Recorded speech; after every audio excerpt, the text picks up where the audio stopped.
حضرت سیدنا علی رضی اللہ تعالیٰ عنہ نے فرمایا، یہ وہ ہیں جس کا اللہ تعالیٰ نے وعدہ کیا ہے، اور ہم نے حضور نبی کریم صلی اللہ علیہ وسلم سے سنا ہے کہ جو اللہ تعالیٰ کی راہ میں 1 خرچ کرے گا اسے 10 ملیں گے۔ چنانچہ میں نے اس سائل کو 6 درہم دیے اور اللہ تعالیٰ نے مجھے ان کے عوض میں 60 درہم دے دیے۔ نبی کریم صلی اللہ علیہ وسلم کی ایمانداری اور صداقت دور دور تک مشہور تھی، لہٰذا لوگ آپ کے پاس اپنی امانتیں رکھوایا کرتے تھے، اور جب ان کو ان کی چیزوں کی ضرورت ہوتی تو نبی کریم صلی اللہ علیہ وسلم ان کو لوٹا دیا کرتے تھے۔ ہجرت مدینہ کی رات رسول اللہ صلی اللہ علیہ وسلم نے حضرت علی رضی اللہ تعالیٰ عنہ کو اپنے پاس رکھی ہوئی ساری امانتیں سپرد کی اور ان سے یہ ارشاد فرمایا کہ آپ ان امانتوں کو صاحب امانت تک پہنچا دیں۔ صبح کے وقت مکہ مکرمہ میں ایک عجیب واقعہ پیش آیا۔ ابو سفیان کے بیٹے حنظلہ نے عمیر بن وائل سقزی کو بلایا اور اس سے کہا، تم علی ابن طالب کے پاس جاؤ اور اس سے 80 مسکات سونے کا دعویٰ کرو کہ میں نے یہ سونا حضرت محمد صلی اللہ علیہ وسلم کے پاس بطور امانت رکھا تھا۔ نبی کریم صلی اللہ علیہ وسلم مدینے کی طرف کوچ کر گئے ہیں اور علی ان کے وکیل ہیں، ان سے جا کر کہو کہ آپ میری امانت مجھے واپس کر دیں۔ اگر علی تم سے گواہ طلب کرے تو ہماری گواہی قریش کی تمام جماعت دے گی، اور تیرے اس قدم کے بدلے میں تجھے اپنی ماں ہندا کا گلو بند دیتا ہوں۔ عمیر بن وائل نے حضرت علی رضی اللہ تعالیٰ عنہ کے پاس آ کر امانت کا دعویٰ کر دیا۔ حضرت علی رضی اللہ تعالیٰ عنہ نے اس سے امانت کی نشانی طلب کی تو اس نے بتا دی۔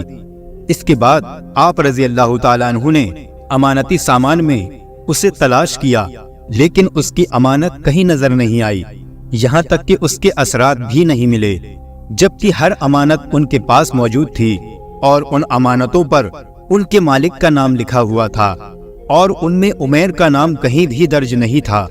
حضرت علی رضی اللہ تعالیٰ عنہ نے عمیر کو بہت سمجھایا کہ تم اس دعوے میں جھوٹے ہو، تم جھوٹ بول رہے ہو، لیکن اسے سمجھانے میں کوئی فائدہ نہیں ہوا، وہ اپنی ضد پر اڑا رہا۔ اس نے کہا، میرے چند گواہ ہیں، جس میں ابو جہل اور اس کا بیٹا اکرمہ، عقبہ بن معیط، ابو سفیان اور اس کا بیٹا حنظلہ شامل ہیں۔ یہ حضرات میری گواہی دینے کے لیے تیار ہیں۔ یہ سن کر حضرت علی رضی اللہ تعالیٰ عنہ اچھی طرح جان گئے کہ یہ صرف ان کا فریب ہے۔ چنانچہ آپ نے فرمایا کہ گواہوں کو خانہ کعبہ میں حاضر کیا جائے۔ پھر آپ رضی اللہ تعالیٰ عنہ نے عمیر کو ایسی جگہ طلب کیا کہ گواہ عمیر کی بات نہ سن سکیں۔ آپ نے فرمایا، برادری ثقیف، بتائیے یہ امانت آپ نے دن کے کس وقت رسول اللہ صلی اللہ علیہ وسلم کے سپرد کی تھی؟ اس نے کہا، دوپہر کے وقت رسول خدا صلی اللہ علیہ وسلم نے میرے ہاتھ سے لی تھی اور اپنے غلام کے حوالے کی تھی۔ اس کے بعد حضرت علی رضی اللہ تعالیٰ عنہ نے ابو جہل کو طلب کیا، لیکن اس نے گواہی دینے سے انکار کر دیا اور کہنے لگا، مجھ پر گواہی دینا کوئی فرض تو نہیں ہے۔ پھر آپ نے ابو سفیان کو بلایا اور اس سے یہی سوال کیا۔ ابو سفیان نے کہا، غروب آفتاب کے وقت حضرت محمد صلی اللہ علیہ وسلم کے حوالے کی تھی اور آپ صلی اللہ علیہ وسلم نے اپنی جیب میں ڈال دی تھی۔ پھر حنظلہ کو بلایا تو اس نے گواہی دی کہ دوپہر کا وقت تھا جب یہ امانت حضرت محمد صلی اللہ علیہ وسلم نے لی تھی۔ پھر حضرت علی رضی اللہ تعالیٰ عنہ نے عقبہ بن معیط کو بلا کر اس سے سوال کیا۔ عقبہ نے جواب میں کہا، محمد صلی اللہ علیہ وسلم نے یہ امانت عصر کے وقت لی تھی اور فوراً اپنے گھر بھیج دیا تھا۔ پھر حضرت علی نے اکرمہ کو بلایا اور اس سے سوال کیا۔ اس نے جواب میں کہا، محمد صلی اللہ علیہ وسلم نے یہ امانت طلوع آفتاب کے وقت لی تھی اور اس امانت کو فاطمہ بنت اسد کے گھر روانہ کر دیا تھا۔ جب عمیر نے مختلف اور الگ الگ گواہیاں سنی تو اس کا رنگ اڑ گیا اور وہ جان گیا کہ اب اس کی رسوائی ہونے والی ہے اور اسے مزید ذلت کا سامنا کرنا پڑے گا۔ چنانچہ اس کا رنگ زرد ہو گیا اور اس کے چہرے پر ہوائیاں اڑنے لگی۔ حضرت علی رضی اللہ تعالیٰ عنہ نے فرمایا، اے عمیر، تیرا رنگ کیوں زرد ہو گیا اور تجھ میں تبدیلی کیوں ہو رہی ہے؟ عمیر نے کہا، علی رضی اللہ تعالیٰ عنہ، میں نے جو دعویٰ کیا دراصل وہ کسی کا مکر و فریب تھا۔ اب میں آپ کو اصل بات بتاتا ہوں، میں رسوا نہیں ہونا چاہتا۔ مجھے اس پاک بیت اللہ شریف کی قسم کہ میری محمد صلی اللہ علیہ وسلم کے پاس کوئی امانت نہیں تھی۔ اصل میں حنظلہ بن ابو سفیان نے مجھے لالچ دیا اور اس نے مجھے اس کے بدلے میں دینار اور ہندا کا گلوبند دیا، انہیں میں واپس کرتا ہوں۔ یہ سن کر قریش کے سر خجالت سے جھک گئے۔ اسی وقت حضرت علی رضی اللہ تعالیٰ عنہ نے فرمایا، وہ تلوار لائی جائے جو کوشہ خانہ میں موجود ہے۔ چنانچہ آپ نے وہ تلوار لی اور ابو سفیان کے سامنے رکھی۔ فرمانے لگے، اس تلوار کو پہچانتے ہو؟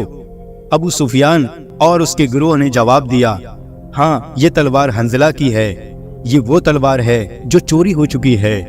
حضرت علی رضی اللہ تعالیٰ عنہ نے فرمایا، ہاں، یہ تلوار حنظلہ کی ہے، لیکن اسے کسی نے چرایا نہیں ہے، اس میں بھی تمہارا مکر و فریب شامل ہے۔ پھر حضرت علی رضی اللہ تعالیٰ عنہ نے ابو سفیان سے کہا، بتاؤ تمہارا غلام مالا اسوا کہاں ہے؟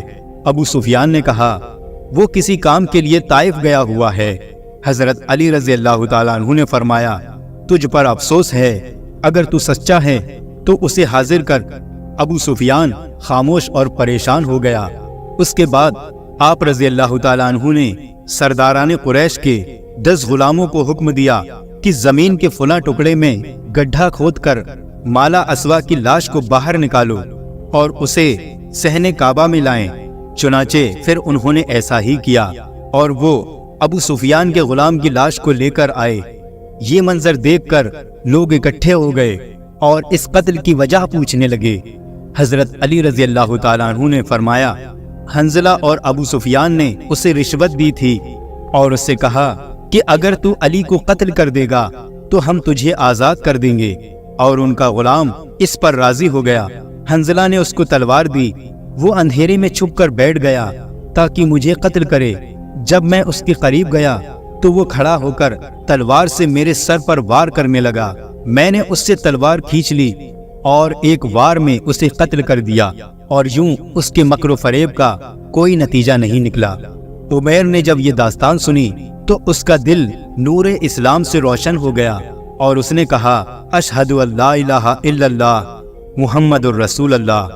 اس واقعے کے بعد حضرت علی رضی اللہ تعالیٰ عنہ مدینہ منورہ کے لیے روانہ ہو گئے۔ روایات میں آتا ہے کہ 2 مسافر اکٹھا سفر کر رہے تھے۔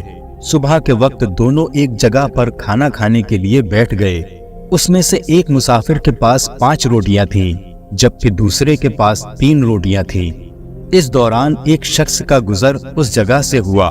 اس شخص نے ان دونوں کو سلام کیا۔ ان دونوں حضرات نے اسے کھانے کی دعوت دی، چنانچہ وہ شخص ان کے ساتھ کھانے میں شریک ہو گیا۔ کھانا کھانے کے بعد اس شخص نے دونوں کو 8 درہم دیے اور کہا، یہ 8 درہم میں تمہیں دیتا ہوں کہ تم نے مجھے کھانا کھلایا۔ اس کے بعد وہ شخص چلا گیا۔ اس شخص کے جانے کے بعد ان دونوں مسافروں کے درمیان رقم کی تقسیم پر جھگڑا شروع ہو گیا۔ جس شخص کے پاس 5 روٹیاں تھیں وہ کہتا تھا کہ میرے پاس 5 روٹیاں تھیں اس لیے 5 درہم میرے ہیں، جبکہ دوسرا شخص کہتا تھا کہ نہیں، رقم دونوں میں برابر تقسیم ہونی چاہیے۔ جب یہ معاملہ حد سے زیادہ بڑھ گیا، یہ دونوں شخص اپنا مقدمہ لے کر حضرت سیدنا علی مرتضیٰ رضی اللہ تعالی عنہ کی بارگاہ میں حاضر ہوئے۔ حضرت سیدنا علی مرتضیٰ رضی اللہ تعالی عنہ نے ان دونوں کی بات غور سے سنی اور فرمایا، جس شخص کے پاس 5 روٹیاں تھیں اسے 5 درہم ملنے چاہیے۔ دوسرے شخص نے آپ رضی اللہ تعالیٰ عنہ کے فیصلے پر اعتراض کیا۔ آپ رضی اللہ تعالیٰ عنہ نے فرمایا، یہ منصفانہ فیصلہ ہے اور اگر میں فیصلہ کروں تو تمہیں 1 درہم ملے گا۔ حضرت سیدنا علی مرتضیٰ رضی اللہ تعالیٰ عنہ کی بات کو سن کر محفل میں جتنے لوگ بیٹھے تھے وہ بھی حیران ہو گئے۔ آپ رضی اللہ تعالیٰ عنہ نے اس شخص کو مخاطب کرتے ہوئے کہا کہ تم دونوں کی روٹیوں کے کل 24 ٹکڑے ہوئے اور ہر شخص کے حصے میں 8 ٹکڑے آئے۔ اب تمہارے 3 روٹیوں کے کل 9 ٹکڑے ہوئے، جس میں سے 8 خود تم نے کھا لیے اور ایک بچ گیا، جبکہ دوسرے شخص کی 5 روٹیوں کے 15 ٹکڑے ہوئے، جس میں سے اس نے 8 ٹکڑے کھائے اور 7 بچ گئے، لہٰذا تمہارے ایک ٹکڑے کے بدلے تمہیں 1 درہم اور اس کے 7 ٹکڑوں کے بدلے اسے 7 درہم ملیں گے۔ حضرت سیدنا علی مرتضیٰ رضی اللہ تعالیٰ عنہ کی بات سن کر 3 روٹیوں والے شخص نے آپ رضی اللہ تعالیٰ عنہ کا فیصلہ قبول کر لیا۔ سبحان اللہ۔ دوستو، اسی طرح سے ایک اور دلچسپ واقعہ حضرت علی رضی اللہ تعالیٰ عنہ کے سامنے پیش آیا۔ مدینہ منورہ میں ایک لڑکے کو گرفتار کر کے سپاہی لے جا رہے تھے۔ اس لڑکے نے حضرت علی رضی اللہ تعالیٰ عنہ کو دور سے دیکھ کر پکارا اور کہا، اے علی بن ابی طالب، مجھے بچاؤ۔ حضرت علی رضی اللہ تعالیٰ عنہ نے پوچھا، کیا ہوا؟ تو وہ لڑکا کہنے لگا، مولا کائنات، میں بے گناہ ہوں، مجھے بے گناہی کے باوجود قتل کی سزا سنا دی گئی ہے، مجھے بچاؤ، میں بے گناہ ہوں۔ حضرت علی رضی اللہ تعالیٰ عنہ نے سپاہیوں سے پوچھا کہ کیا بات ہے؟ سپاہیوں نے کہا، اے علی رضی اللہ تعالیٰ عنہ، آپ کو معلوم نہیں ہے کہ اس لڑکے نے اپنے مالک کو قتل کیا ہے اور مالک کے قتل کے بدلے میں اس کو قتل کیا جا رہا ہے۔ حضرت علی رضی اللہ تعالیٰ عنہ نے لڑکے سے پوچھا کہ بھائی، تو نے مالک کو قتل کیا ہے؟ اس لڑکے نے کہا کہ ہاں، میں نے مالک کو قتل کیا ہے۔ تو حضرت علی رضی اللہ تعالیٰ عنہ نے فرمایا، تو پھر تیرا قتل اس قتل کے بدلے میں جائز ہے۔ تو اس لڑکے نے کہا کہ جائز نہیں ہے، کیونکہ میرا مالک میرے ساتھ برائی کا ارادہ کرتا تھا، میری عزت پر وہ حملہ کرنا چاہتا تھا، تو میں نے اپنی عزت کو بچانے کے لیے اس کو قتل کر دیا۔ میں نے سنا ہے کہ نبی کریم صلی اللہ علیہ وسلم کا حکم ہے کہ جو آدمی عزت کو بچانے کے لیے کسی کو قتل کر دے تو اس کے بدلے میں اس کو قتل نہیں کیا جا سکتا۔ حضرت علی رضی اللہ تعالیٰ عنہ نے سپاہی سے پوچھا، کیا یہ سچ ہے؟ تو سپاہی نے کہا کہ بات تو ٹھیک ہے، لیکن اس کے پاس اس واقعے کا کوئی گواہ نہیں ہے کہ وہ اس کے ساتھ برائی کا ارادہ کرتا تھا، اس لیے خلیفہ وقت اور قاضی وقت نے یہ دیکھا کہ مالک کا قتل ہو گیا، اب مالک تو چلا گیا، اب کون بتائے کہ مالک نے اس کے ساتھ برائی کا ارادہ کیا تھا؟ اس کا کوئی گواہ نہیں ہے، اس لیے ہم نے اسے قتل کی سزا دی۔ وہ لڑکا رونے لگا اور کہنے لگا کہ واقعی میرے مالک نے میرے ساتھ برائی کا ارادہ کیا تھا۔ حضرت علی رضی اللہ تعالیٰ عنہ حضرت عمر رضی اللہ تعالیٰ عنہ کے پاس آئے اور آ کر فرمایا، اے امیر المومنین، آپ اس قتل کی تفتیش میرے سپرد کر دیں۔ دوستو، حضرت علی رضی اللہ تعالیٰ عنہ کے فیصلے بڑے گہرے ہوا کرتے تھے، اس لیے حضرت عمر رضی اللہ تعالیٰ عنہ نے فرمایا، ٹھیک ہے، میں اس قتل کی تفتیش آپ کے سپرد کرتا ہوں۔ اس کے بعد حضرت علی رضی اللہ تعالیٰ عنہ تفتیش کرنے کے لیے آئے۔ اس لڑکے سے پوچھا، بتا تیرے مالک کی قبر کہاں ہے؟ اس نے کہا، فلاں قبرستان میں ہے۔ حضرت علی رضی اللہ تعالیٰ عنہ نے چند سپاہیوں کو اپنے ساتھ لیا اور ان کے ساتھ اس قتل کی تفتیش کے لیے قبرستان چلے گئے۔ جب قبرستان پہنچے تو حضرت علی رضی اللہ تعالیٰ عنہ نے سپاہیوں سے کہا کہ اس کے مالک کی قبر کو کھودو۔ جب انہوں نے قبر کھودی تو قبر میں اس کے مالک کی لاش نہیں تھی۔ جب اس کی قبر میں مالک کی لاش نظر نہیں آئی تو حضرت علی رضی اللہ تعالیٰ عنہ واپس آ گئے اور حضرت عمر رضی اللہ تعالیٰ عنہ کے پاس آ کر کہا، اے امیر المومنین، یہ لڑکا سچا ہے، سچ بول رہا ہے، اس کا مالک واقعی اس کے ساتھ برائی کا ارادہ رکھتا تھا۔ حضرت عمر رضی اللہ تعالیٰ عنہ نے فرمایا کہ تمہارے پاس کیا دلیل ہے، اس بات کا کیا ثبوت ہے؟ حضرت علی رضی اللہ تعالیٰ عنہ نے فرمایا کہ میں نے حضور صلی اللہ علیہ وسلم سے یہ حدیث سنی ہے کہ جو آدمی لڑکوں سے برائی کا ارادہ کرتا ہے، جب اس کا انتقال ہو جاتا ہے اور اس کو قبر میں ڈالا جاتا ہے تو اس کی لاش کو اٹھا کر قوم لوط کی قبرستان میں بھیج دیا جاتا ہے۔ پیارے دوستو، اگر آپ نہیں جانتے کہ قوم لوط کون تھی اور وہ کیا گناہ کرتے تھے اور ان کو اللہ تعالیٰ نے کیا سزا دی تھی، ان پر کون سا عذاب نازل فرمایا تھا، تو اس پر ہم نے پہلے ہی ایک ویڈیو بنایا ہوا ہے، لہٰذا آپ اس ویڈیو کو جا کر دیکھ سکتے ہیں۔ پھر سے اس واقعے کی طرف آتے ہیں۔ حضرت علی رضی اللہ تعالیٰ عنہ نے فرمایا کہ میں نے نبی کریم صلی اللہ علیہ وسلم کی حدیث سنی ہے کہ جو شخص لڑکوں سے برائی کا ارادہ رکھتا ہے اور جب اس کا انتقال ہو جاتا ہے اور اس کو جب قبر میں ڈالا جاتا ہے تو اس کی لاش کو اٹھا کر قوم لوط کے قبرستان میں بھیج دیا جاتا ہے۔ تو اس لیے جب ہم نے اس کی قبر کو کھودا تو اس قبر کے اندر اس کا مالک نہیں تھا، جبکہ ابھی چند دنوں پہلے ہی اس کو دفن کیا گیا تھا، اس لیے واقعی اس کا مالک اس کے ساتھ برائی کا ارادہ کرتا ہوگا۔ اس شک کا فائدہ دیتے ہوئے اس لڑکے کو بری کر دیا گیا۔ اس موقع پر حضرت عمر رضی اللہ تعالیٰ عنہ نے فرمایا اگر آج علی رضی اللہ تعالیٰ عنہ نہ ہوتے تو عمر ہلاک ہو جاتا۔ پیارے دوستو، حضرت علی رضی اللہ تعالیٰ عنہ کے فیصلے بہت گہرے ہوا کرتے تھے۔ اللہ تعالیٰ نے آپ کو بڑی ذہانت بخشی تھی۔ اسی طرح سے ایک بار کا واقعہ ہے کہ مقام صفین کو جاتے ہوئے حضرت علی رضی اللہ تعالیٰ عنہ کے لشکر کا ایک ایسے میدان سے گزر ہوا جہاں پانی نہیں تھا۔ پورا لشکر پیاس کی شدت سے بےتاب ہو گیا۔ وہاں کے گرجا گھر میں ایک راہب رہتا تھا۔ اس نے بتایا کہ یہاں سے 2 کوس کے فاصلے پر پانی مل سکتا ہے۔ کچھ لوگوں نے اجازت طلب کی تاکہ وہاں سے جا کر پانی پئیں۔ یہ سن کر آپ رضی اللہ تعالیٰ عنہ اپنے خچر پر سوار ہو گئے اور ایک جگہ کی طرف اشارہ فرمایا کہ اس جگہ تم لوگ زمین کو کھودو۔ چنانچہ لوگوں نے زمین کی کھدائی شروع کر دی۔ تھوڑی کھدائی کے بعد ایک پتھر ظاہر ہوا۔ لوگوں نے اس پتھر کو نکالنے کی انتہا کوشش کی، لیکن تمام کوششوں کے باوجود وہ پتھر نہ نکل سکا۔ یہ دیکھ کر حضرت علی رضی اللہ تعالیٰ عنہ کو جلال آ گیا اور آپ نے اپنی سواری سے اتر کر آستین چڑھائی اور دونوں ہاتھوں کی انگلیوں کو اس پتھر کے دراز میں ڈال کر زور لگایا تو وہ پتھر نکل پڑا اور اس کے نیچے سے ایک نہایت ہی صاف شفاف پانی کا چشمہ ظاہر ہو گیا اور تمام لشکر اس پانی کو پی کر سیراب ہو گیا۔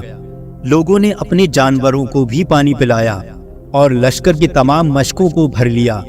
پھر آپ رضی اللہ تعالیٰ عنہ نے اس پتھر کو اسی جگہ پر رکھ دیا۔ گرجا گھر کا راہب آپ کی یہ کرامات دیکھ کر سامنے آیا اور آپ رضی اللہ تعالیٰ عنہ سے پوچھنے لگا کہ کیا آپ فرشتہ ہیں؟ آپ رضی اللہ تعالیٰ عنہ نے فرمایا نہیں۔ اس نے پوچھا کیا آپ نبی ہیں؟ آپ رضی اللہ تعالیٰ عنہ نے فرمایا نہیں۔ اس نے کہا پھر آپ کون ہیں؟ حضرت علی رضی اللہ تعالیٰ عنہ نے فرمایا کہ میں پیغمبر حضرت محمد صلی اللہ علیہ وسلم کا صحابی ہوں اور مجھ کو حضور صلی اللہ علیہ وسلم نے چند باتوں کی وصیت فرمائی ہے۔ یہ سن کر وہ راہب کلمہ شریف پڑھ کر دین اسلام میں شامل ہو گیا۔ آپ رضی اللہ تعالیٰ عنہ نے فرمایا تم نے اتنی مدت تک اسلام کیوں قبول نہیں کیا؟ راہب نے کہا کہ ہماری کتابوں میں یہ لکھا ہوا ہے کہ اس گرجا گھر کے قریب جو ایک چشمہ پوشیدہ ہے اور اس چشمے کو وہی شخص ظاہر کرے گا جو یا تو نبی ہوگا یا نبی کا صحابی ہوگا۔ چنانچہ میں اور مجھ سے پہلے بہت سے راہب اس گرجا گھر میں اسی انتظار میں مقیم رہے۔ اب آج آپ نے اس چشمے کو ظاہر کر دیا تو میری مراد پوری ہو گئی، اس لیے میں نے آپ کے دین کو قبول کر لیا۔ یہ سن کر حضرت علی رضی اللہ تعالیٰ عنہ رو پڑے اور زار و قطار روئے۔ پھر آپ نے فرمایا الحمدللہ کہ ان لوگوں کی کتابوں میں بھی میرا ذکر ہے۔ یہ راہب مسلمان ہو کر آپ کے لشکر میں شامل ہو گیا اور شامیوں سے جنگ کرتے ہوئے شہید ہو گیا، اور آپ رضی اللہ تعالیٰ عنہ نے اس کو اپنے دست مبارک سے دفن کیا اور اس کے لیے دعائے مغفرت فرمائی۔ پیارے دوستو، حضرت علی رضی اللہ تعالیٰ عنہ کا ایک اور واقعہ سماعت فرمائیں، اس سے آپ کا ایمان تازہ ہو جائے گا۔ ایک مرتبہ جب حضرت علی رضی اللہ تعالیٰ عنہ چھوٹی عمر کے تھے، یعنی ابھی جوانی کا وقت تھا، تو اس وقت نبی اکرم صلی اللہ علیہ وسلم نے آپ کو گورنر بنا کر بھیجا۔ حضرت علی رضی اللہ تعالیٰ عنہ فرمانے لگے کہ یا رسول اللہ صلی اللہ علیہ وسلم، مجھے سیاست نہیں آتی، میں 2 لوگوں کے درمیان فیصلہ نہیں کر سکتا، اور میں نے مسئلے حل کرنے کا طریقہ بھی کہیں نہیں سیکھا۔ تو رسول اللہ صلی اللہ علیہ وسلم نے فرمایا اے علی، میں تمہارے لیے دعا کرتا ہوں، تمہارے سامنے کبھی مشکل پیش نہیں آئے گی۔ بس یہ یاد رکھنا کہ جب بھی تمہارے پاس کوئی شخص فریاد لے کر آئے تو تم دوسرے شخص کی بھی بات کو مکمل سننا اور دوسرے شخص کی بات سنے بغیر کبھی فیصلہ نہ کرنا۔ حضرت علی رضی اللہ تعالیٰ عنہ نے فرمایا، اس دعا کی وجہ سے مجھے کبھی پریشانی پیش نہیں آئی اور ہمیشہ فیصلہ کرنے میں اللہ کی مدد ہوتی تھی، اور میں اس نصیحت پر خوب عمل کرتا ہوں۔ جب تک دوسرے شخص کی بھی بات نہیں سن لیتا، کوئی فیصلہ نہیں سناتا۔ تو دوستو، یہ تھے چند واقعے اور فیصلے حضرت علی علیہ السلام کے۔ دوستو، اگر ویڈیو پسند آیا ہو تو اسے لائک کریں، کمنٹ کریں اور شیئر کریں، اور اسی طرح کے سچے اور دلچسپ واقعات سننے کے لیے ہمارے چینل کو سبسکرائب کریں۔ السلام علیکم ورحمۃ اللہ وبرکاتہ۔